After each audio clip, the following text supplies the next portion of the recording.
Far, no, masaya naman because number one, yun nga may bagong tahanan sa 85. For the longest time, hindi ko naman na-expect talaga na babalik pa ako sa journalism kasi talagang ni-retire ko siya, and when I retired, no regrets, wala talagang, no looking back, kumbaga, because I think nagawa ko naman lahat. But with this new development, yung excitement, yung energy, yung passion, na-discover ko na nandun pa rin. Akala ko nawala na siya. But kailangan lang pala ng pahinga, parang gano'n. Yung pahinga, well, yung pagbabalik muna, number one, it actually manifested during a prayer. Kasi, well, yung prayer ko kasi hindi naman na, Lord, bigyan mo ako ng ganito, ng ganyan, etc. It's conversational. Yung sinabi ko kasi noon, sabi ko, Lord, gusto mo ba akong magsalita ulit? This was in sometime in June or July this year, 2023. Then all of a sudden, may 4 na invitation to do talks again. Kasi before, talagang nagpupunta ako mga eskwelahan to share yung knowledge ko on journalism, production, writing, etc.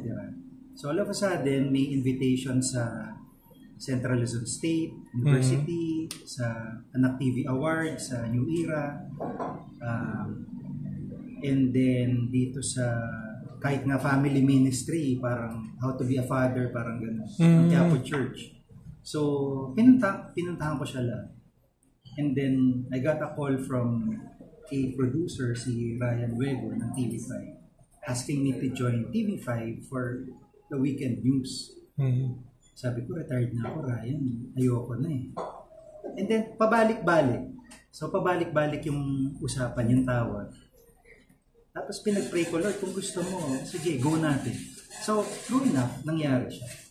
And, again, yun, doon ko na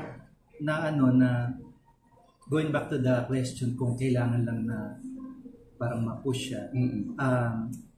Doon ko na discover na, kumbaga, nasa loob lang siya. Parang once you get it, nasa yun na yun. Ang parati ko sinasabi, ang kaibahan, unlike before na ako yung magde-decide on my own, ako yung gagawa ng story. Ngayon kasi, during the years na wala ako sa broadcast,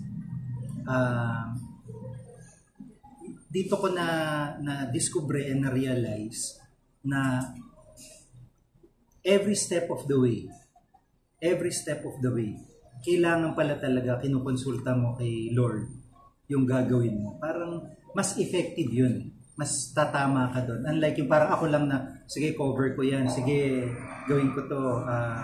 Desisyonan ko tong buhay ko na ganito.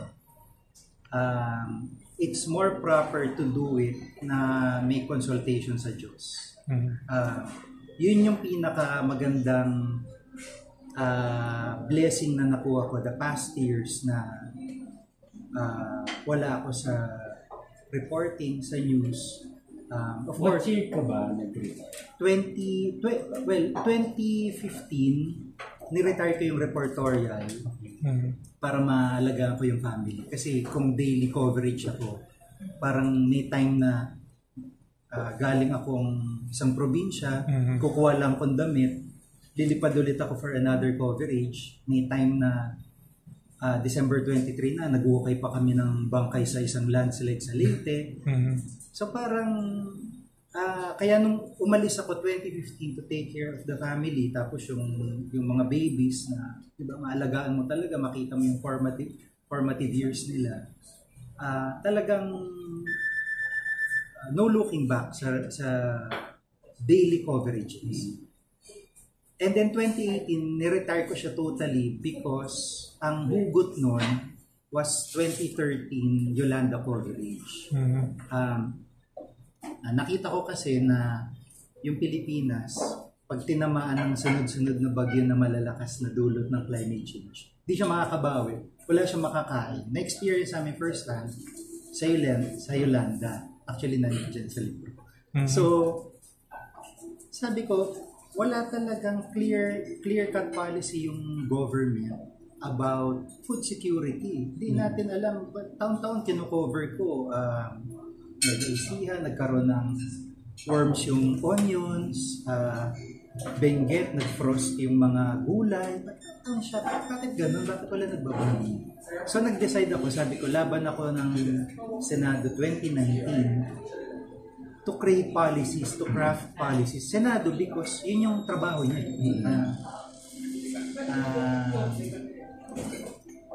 Pero iba, yun nga, parang iba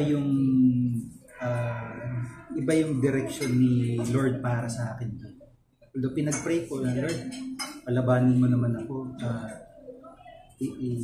Huwag mo naman akong gawin nuisance candidate. Hindi naman nangyari. Pero sabi ko, bakit naman natalo? Pero iba yung direction niya because entering politics allowed me to realize na hindi ako built for politics. Meaning, yung politics, until after pinasok ko siya, hindi ko makikita yung system niya kahit 20 years na reporter ako. Iba yung mundo niya. So, hindi siya, well, basically,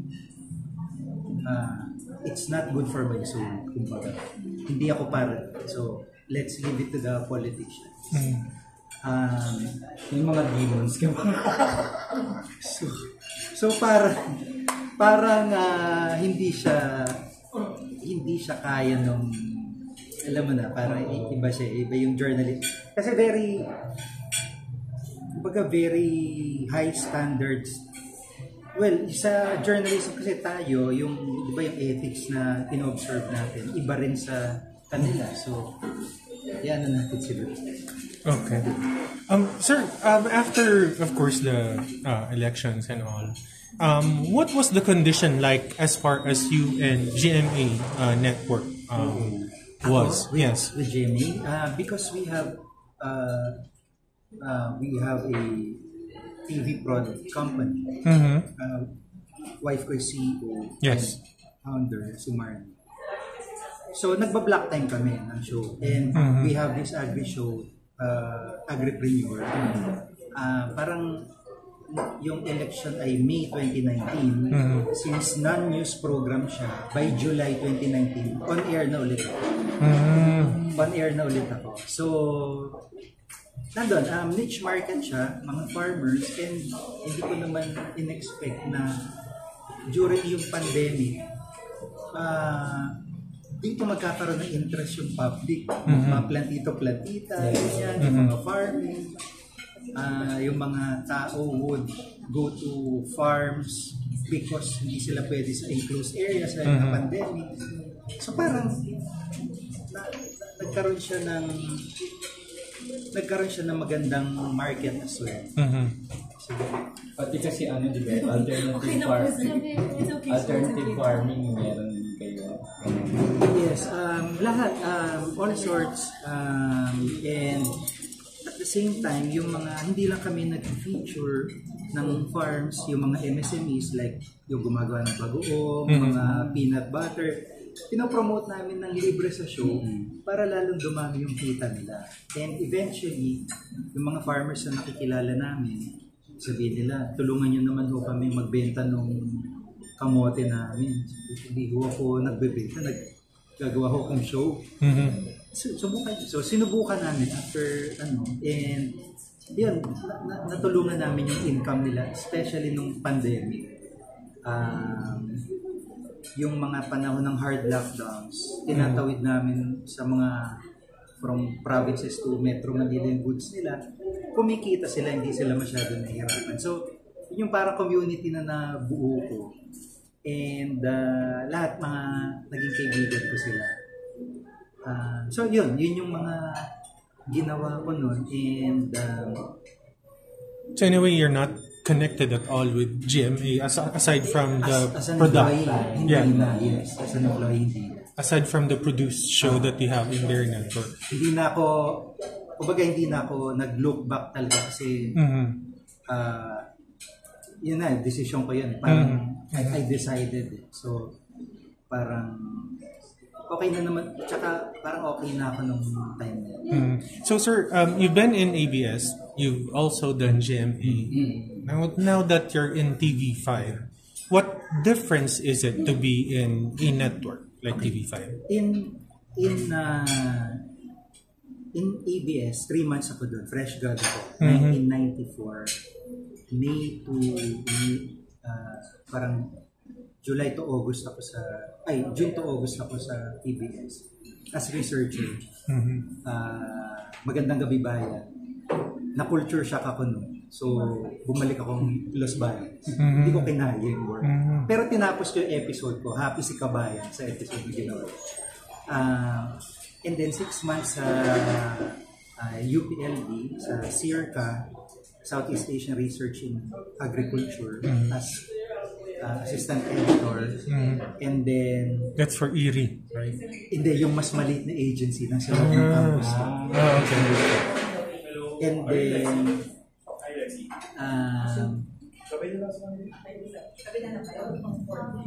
after nun, yun, nag-apply ako sa GMA. So, sa GMA, from PA, writer, researcher, tapos night shift desk, assistant, ako nagra-radyo sa mga taga-gising ng reporter, Vicky Morales sa tag, Jiggy, pwede ba gisingin? May coverage. Yes ma'am, gisingin ko. Ganon type. Until nakapagsulat ako, and then pinigyan ako ng isang episode to produce for Brigada 7, and then rediretso na. So, when it came to the time na kailangan kong, or ginawa na akong reporter, tinodo ko na. Parang, tinodo ko na yung mga storya na pwede kong gawin. Ako kasi yung parang reporter dun na hindi ako umaasa sa assignment. Para ako yung mag-pitch. Kasi di ba para mas masarap pusang loob mong ginawa. So, Hindi sa'yo yung concept ng idea. And now, yung bagong network at 49, nagtataka nga ako because merong, in a way, parang freshness. Dapat kasi parang yung mga kakilala ko pagod na eh. Parang napagod sila eh. Yung ako, yung energy, yung passion, I guess nandun lang siya talaga na baka parang pag nag-iisip akong storya, gumagana pa rin siya. Paano ko kaya ito iisa? Parang gano'n.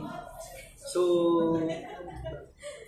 yung 20-year-old energy, yun yung masasabi ko. 20-year-old energy ng fresh grad ako and excitement na andun pa rin. Even if nung umalis ako nung 2018, fired up pa naman ako nun. Di ako pagod eh. Because ako yung kusang loob na gumagawang story. I enjoyed really the journey. So, kaya kailangan ko lang talagang, sabi ko, parang ulit-ulit naman yung problema ng Pinas. Kawawa naman talaga. Diba? Ito ka na reporter, kita mo na yung nangyayari. Pero yun nga, yung politics ibang play siya. So, hindi siya para sa akin. And now, from agri-show, from production, ganun pa rin kasi nag-voice ka, nag-shoot ka, nag-i-interview ka, so hindi naman mawala yung skill natin na nandiyan na yun. Pero yung passion, parang masasabi ko na buong-buo pa rin siya. Parang walang doubt na padala nila ako tomorrow sa Timbuktu, and it's okay for you. Japan. Para maganda na. Japan. Okay. So, joke lang. What's the actual role? What does it entail? Like, are you an anchor for Frontline in particular? Anchor. So, addition ako kay Julius and Yang. And if may breaking stories or malalaki stories, ang tawag ni Ma'am Lucci dun is anchors away. So they deploy ako for remote broadcast. Which is ginagawa ko naman talaga before. So yung familiarity sa work, yun. Second day ko would be sa may Quiapo na agad, Plaza Miranda. Tuesday. So, because of Black Nazarene. Sir, ano yung deciding factor bakit Sharp 5? Kasi syempre, ang mga tao iisipin na, kung babalik ka, hindi sa GMA. Diba? Well, nagkaroon ba ng offer ng GMA? Like TV5? may mga offers, pero ayoko na talaga eh. May ibang network din. May mga minute din kami. Ganun. So, pero ang ano ko talaga, ayoko na. Yung, I'm really done. Yung tapos na yung phase ko na yun. Parang happy na ako na, You've done that already. Yes, paano ba? Parang sa mga stories na ginawa ko, for example, let's say 2013. Yung stories na ginawa ko for 2013, yun na yung pinakamalaki for that year. Let's say 2003. Yun na yung pinakamalaki for 2006. Yun na yung pinakamalaki. Parang ganun na yung mga ginawa kong story. So, para ano pa ba? Wala akong babalikan. And ang deciding factor talaga dun is not really, not for anything else, not for, but yun, nag-manifest siya sa prayer. Yun sinasabi ko, very important siya na, parang, nagko-converse lang ako, Lord, gusto mo ba akong magsalita ulit? And all of a sudden, may 3-4 na invitation to do lectures, to do talks, ganyan. So, okay, hindi ko siya tinake na sign. Wala, okay, may talk, ganyan. And then, tumawag si Ryan Waco, producer for TV5, asking me to join the weekend news kasi maglalagay daw sila ng sabi ko, ayoko. Yun talaga eksakto sinabi ko, Ryan, tayo ko na eh. Hindi pagod eh. Retired na ako. Sabi niya, Kuya, subukan mo ulit. Ayoko na talaga. Sabi ko, ayoko. I did not even ask kung ano ba yung offer mo. Diba? Baka i-consider ko. Hindi, ayoko na talaga. Sabi ko, kain na lang tayo. Kain na lang tayo. Kain kami. Tapos, sabi ko, bakit ba ako naisip pinapahanap ka? Sino papahanap? Mga boss. Sino boss? Hindi nga pahanap mo nga. Hindi, pinapahanap ka. Okay. So, during that time, parang hindi matuloy-tuloy yung mga meetings. And then, finally nga, nung natuloy,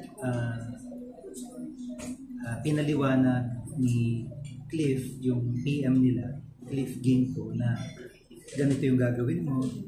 Tapos, sabi ko, Cliff, pagod na. Hindi pagod. Retired na ako eh. Parang tapos na ako dyan. Ay, okay na ako eh. So, and then, naulit-ulit yung meeting, mga dalawa. Tapos, and I prayed really. Yun yung talagang sequence ng events yan na, Lord, kung gusto mo to, your will, you decide for me. Kasi, hindi na nga ako yung dati na, sige, may ganyan, kunin natin. Hindi ganyan. So, I really surrender everything to God. Dahil, konti lang, maikli lang yung buhay natin. So, ganun na ako mag-decide. Ano sir yung naging deciding factor?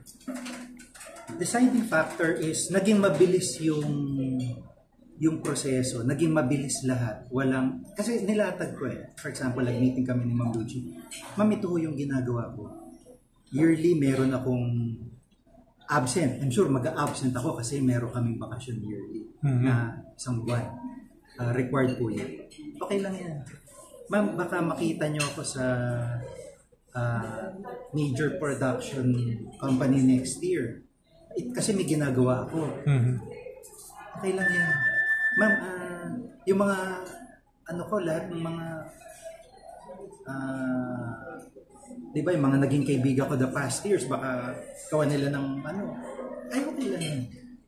So, naging madali lahat. Walang problema. Oo, naging madali lahat. And then, So yun the- na. I guess yun na yung parang, hindi naman siya talaga yung parang,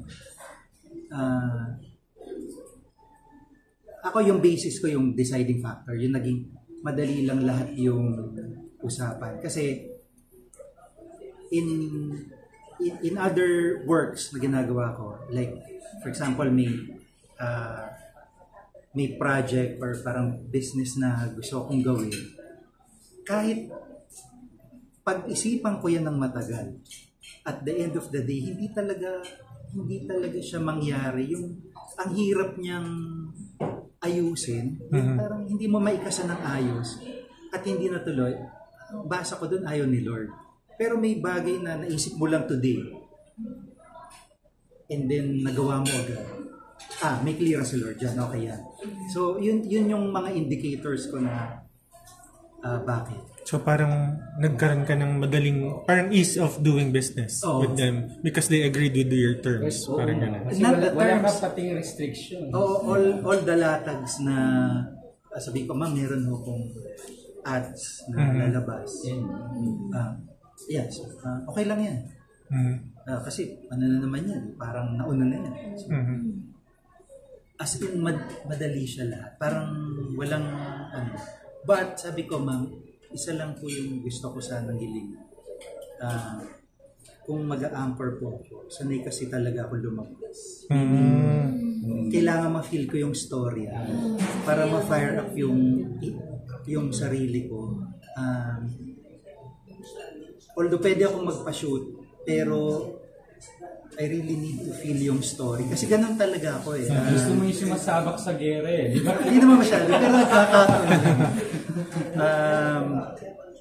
And then, yung story kailangan ma-feel ko at the same time.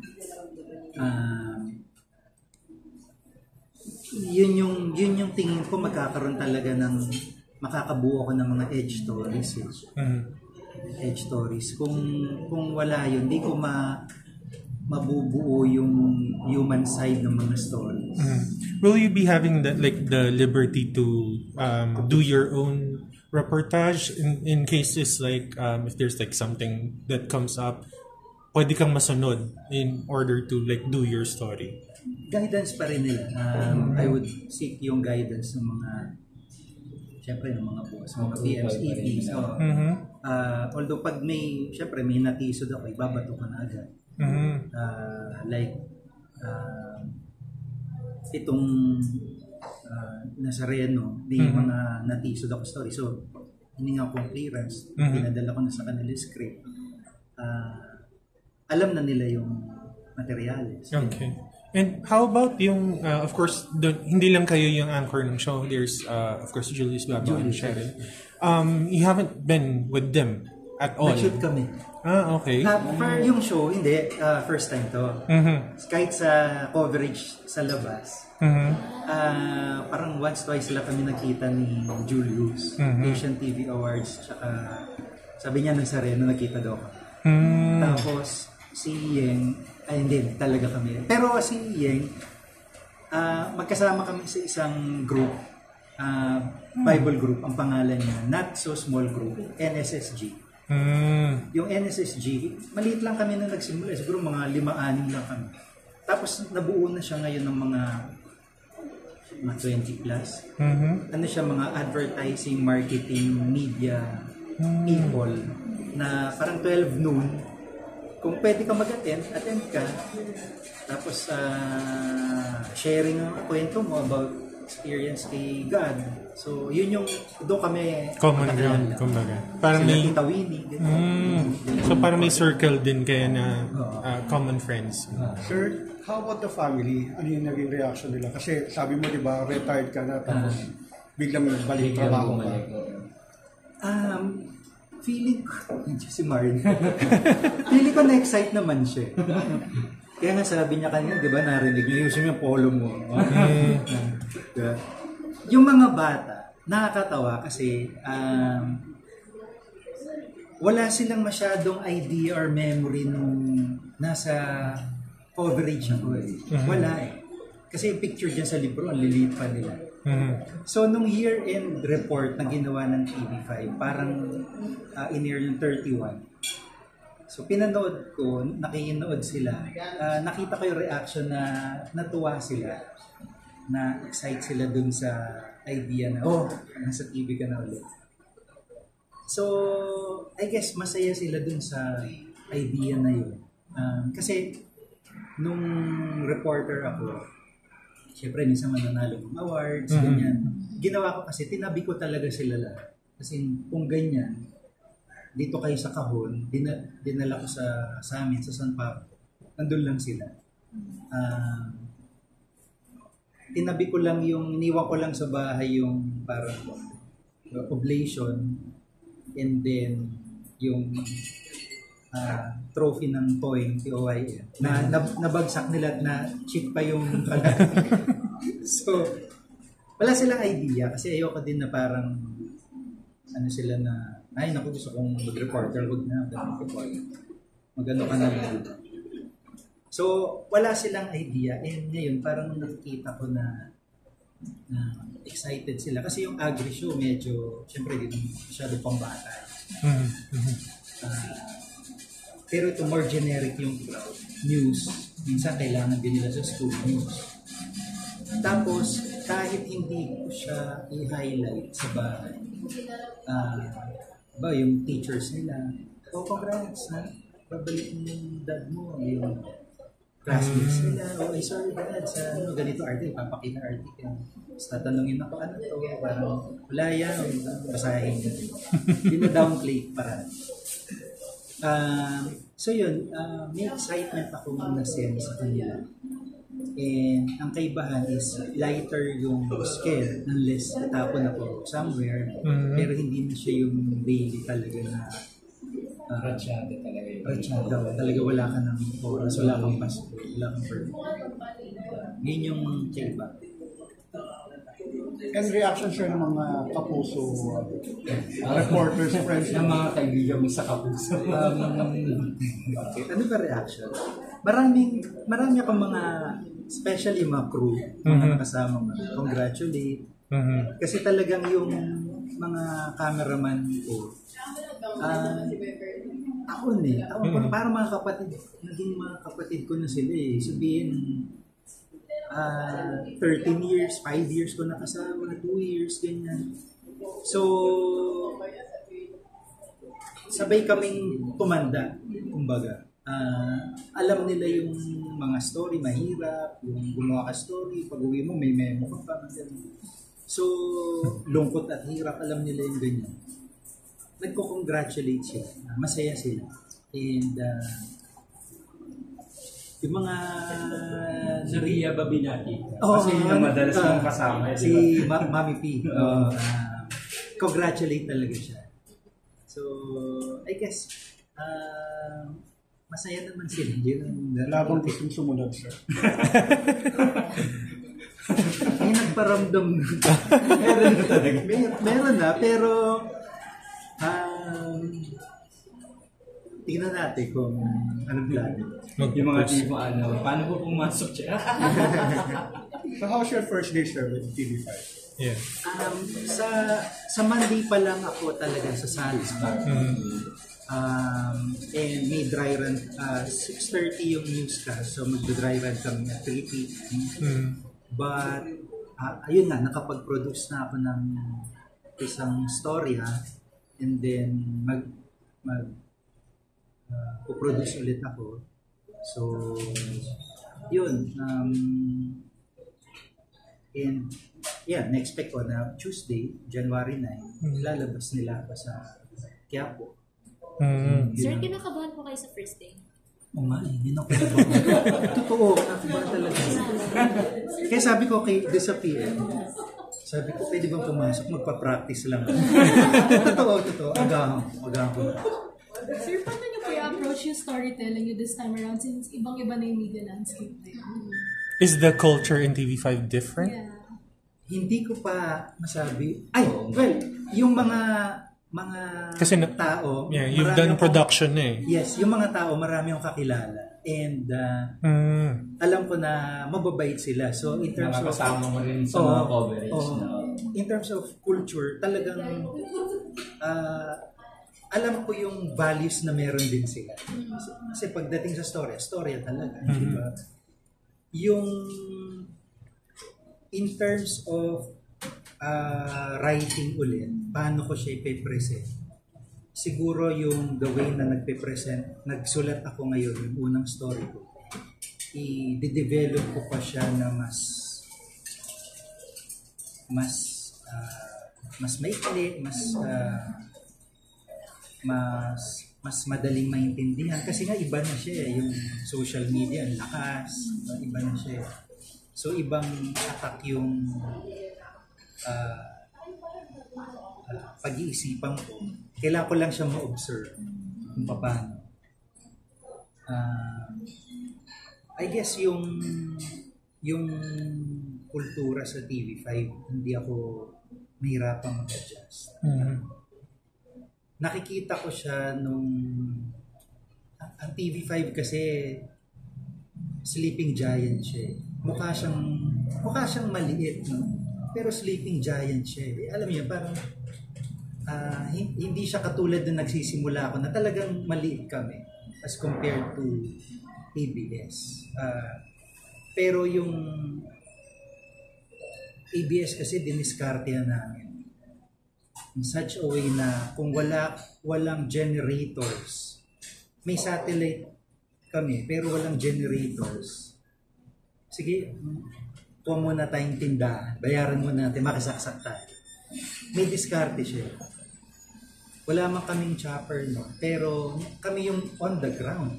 Nakikita namin yung kung aksidente yan, yung details ng storya. Pero yung kalaban, nauna nga doon, pero kami yung pag pinanood mo, detalyado. So, hindi, ang nakikita ko is, kailangan yung approach sa pagsusulat would be, hindi siya boring kasi iba na yung crowd, diba? Iba na yung crowd. Kailangan pang YouTube short siya, yung ganung materyales, yung mga pang TikTok, diba? Kasi pag tinignan ko rin yung mga anak na ganun sila eh. Hindi sila uupo ng matagal pero gusto lang nila makuha yung idea. Diba? Gist ng story. So, kailangan ganong style. Pero kung paano siya, kailangan ko lang i-observe. Kailangan kong i-evolve yung style as diba? Nagpo-progress siya. Nag-iipon ka na ba ng dad jokes these days? Because of that? Nag-iipon ka na ba ng jokes beforehand? Hindi pa naman. Sir, how exclusive yung contract mo with TV5? Like, pwede ka bang gumawa ng sarili mong show outside the network, like a vlog, o gano'n? Pwede, allow. Wag lang yun, syempre, network, other network. Pero, for example, it's outside the country, or within dun sa prod company namin, or vlog, pwede rin, parang allowed naman siya lahat. Kasi nga, existing na siya prior dun sa, and nilatag ko naman siya lahat. Meron po akong ganito, ganyan. So, very transparent naman. Hoping nga na i-reject nila yung Clear ko lang kasi nabanggit mo una weekend. Pero daily ba o weekend lang yun? Dati yung unang offer is weekend. Tapos naging day. Okay. Sir, any chance pa magkaroon ng documentary show? Mag-iyas po ba kayo agad? Hopefully kahit parang special once a year. Kasi may mga story ideas na rin ako na nakikita. And maganda siya kasi ma-introduce ulit. Pag long form kasi marami kang madidiscuss na topic. So, very informative siya. Nandun pa rin naman, kayang sulatin. So, I guess pwede mangyari. Sir, nag-burnout po ba kayo? And how do you handle burnout? Burnout? Ano yun? Nung nag-retire ka ba, naramdaman mo yun?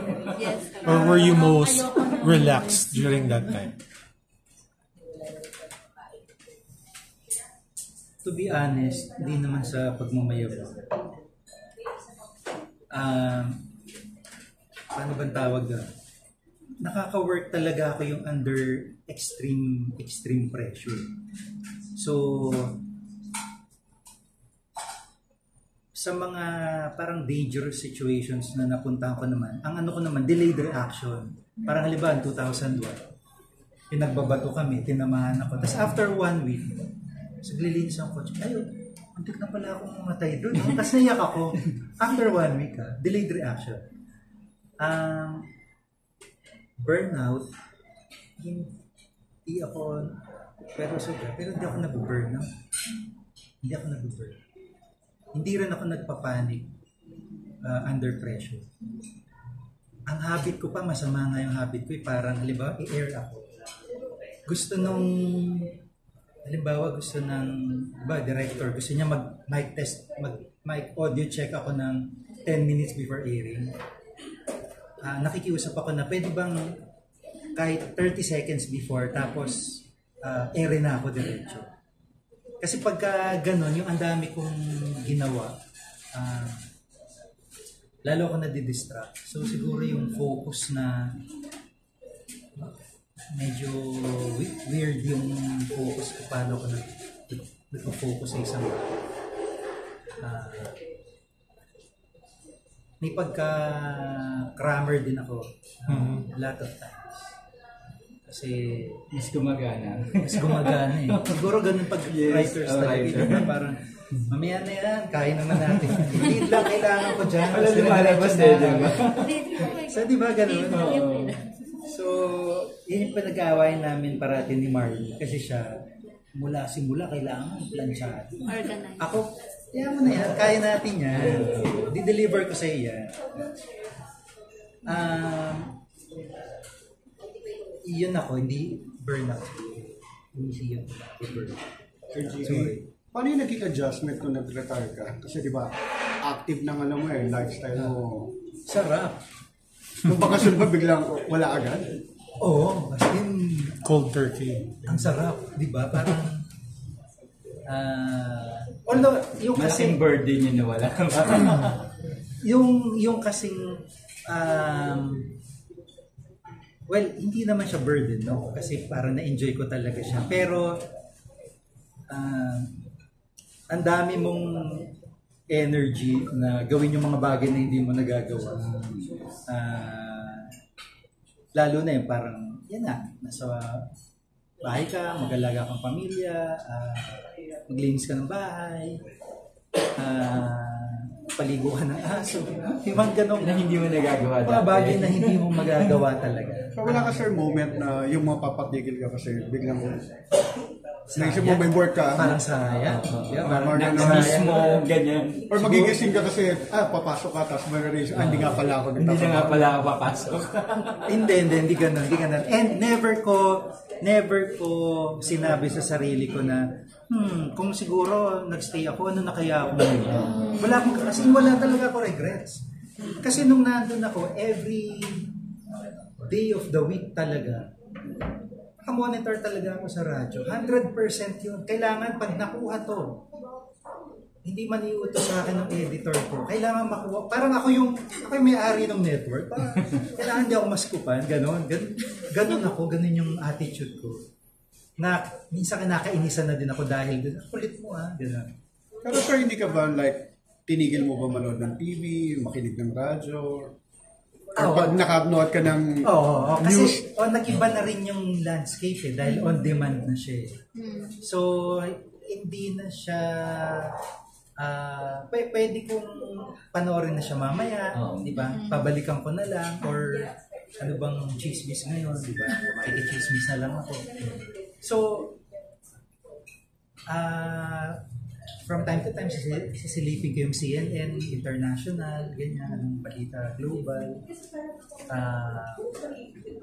But, kumbaga, pag nakita mo na kasi yung lead niya, alam mo na yung it's like ganito angulo na ginawa niya. So, on my part, hindi ko talaga siya parang inisip na sayang naman. Parang wala talaga. Because ang nakita ko talaga dyan, yung realization.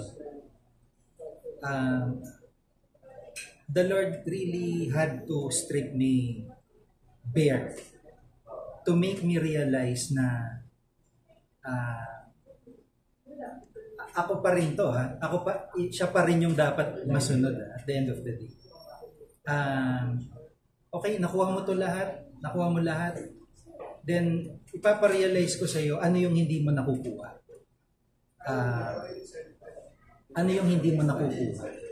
And ang hindi ko na lang nakukuha at nahanap ay siya.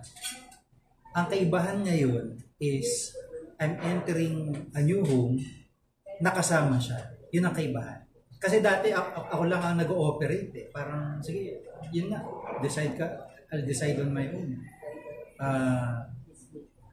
So, tama rin yun eh. Parang, and in a way, parang, di ba, parang, usually, makikita natin pag matanda na, doon ka lang lumalapit kay Lord. Pag may sakit ka na, doon ka lang lumalapit kay Lord, dumidikit. Pero ito, it's a blessing na habang bata pa tayo, nakakapag-communicate tayo sa Kanya and between really power and money and yung communication ko kay Lord, yung pamimiliin. Doon ako sa... Kasi lahat naman yun, bibigay niya sa iyo eh. Pero kailangan nasa tamang direction yung ano mo eh. Ako yun yung realization ko, yung the past years na wala ako sa news, it was really a blessing.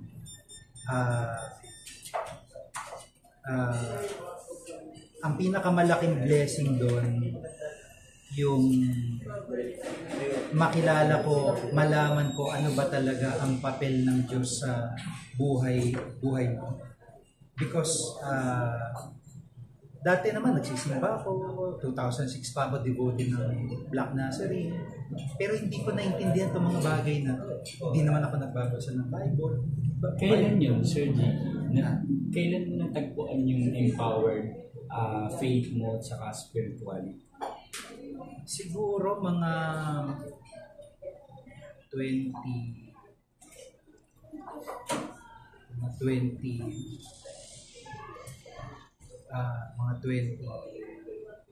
2018, 2019, ang gano'n. Yung wala ka na talaga masyadong ginagawa. Yung parang kailangan siya eh. Kailangan ko siyang pagdaanan para may guide ko rin yung iba. Diba? Parang may guide ko rin yung iba. And yun na, gaya ng mga sinasabi ko ng mga nakaraan, it's not really being religious, not really being preachy, pero kailangan natin sa buhay si Lord. Important siya. Kung may lesson na dapat natutunan din tayo, maraming lesson during the pandemic.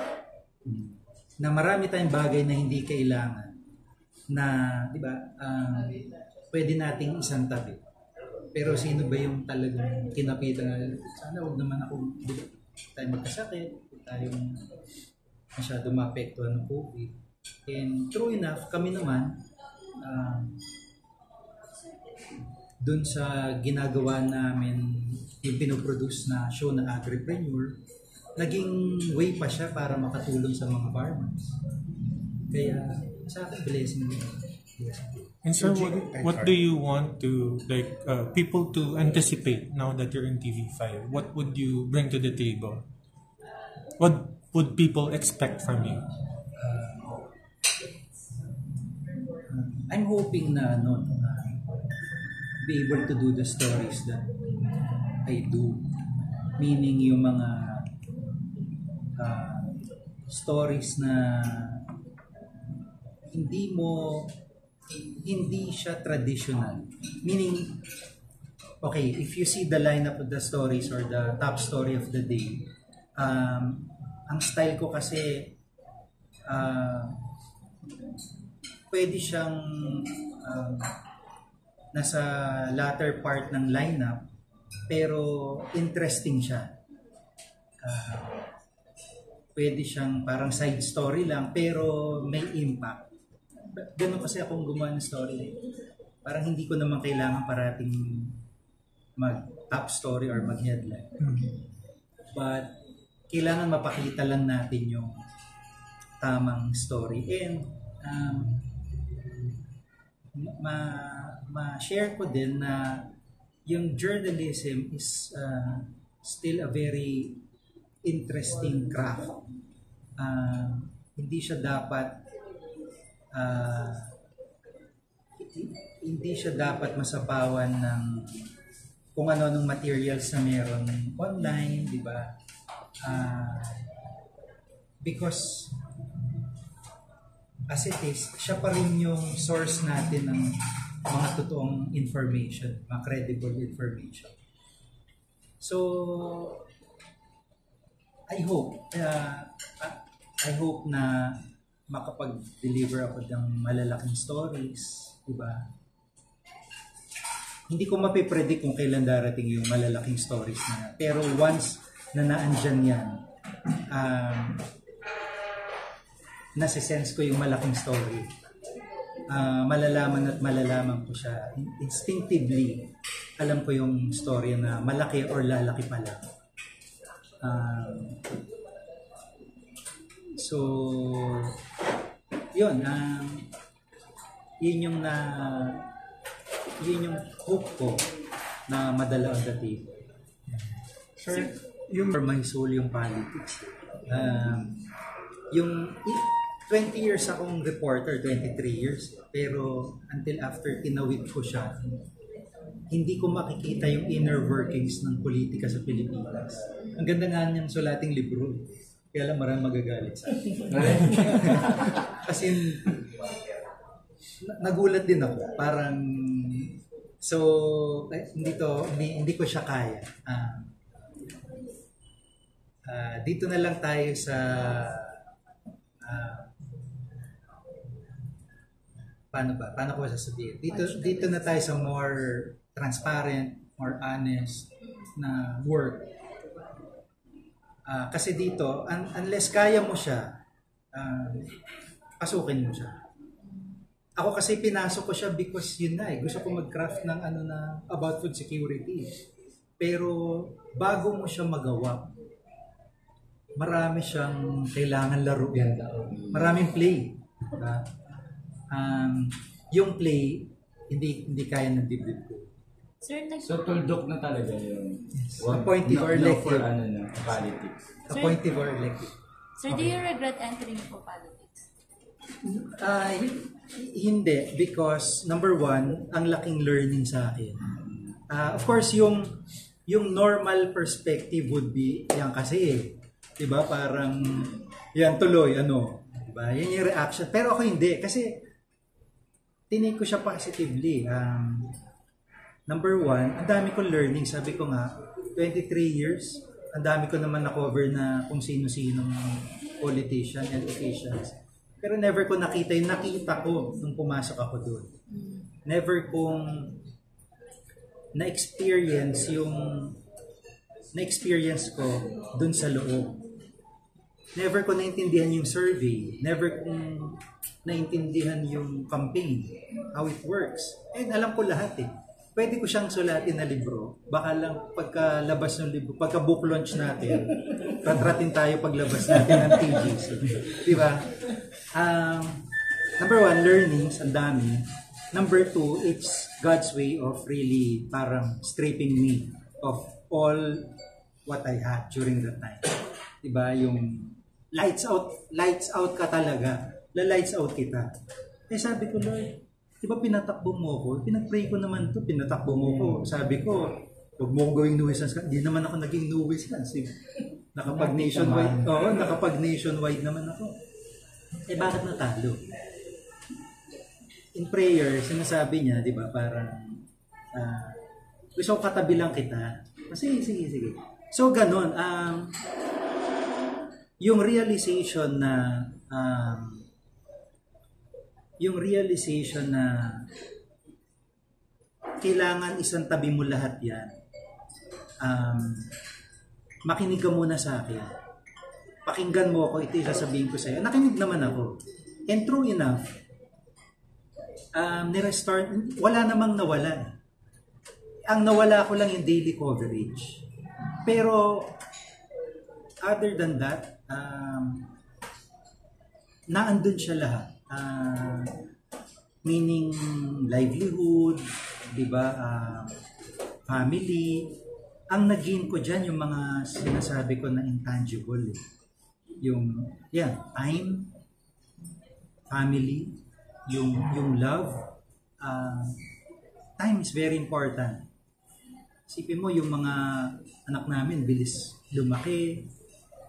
Every step of the way, kukonsultahin kami as parents, ako as tatay na tatanungin yung mga maliliit na decision sa school, kahit gusto nilang gawin, parang di mo may babalik yun eh.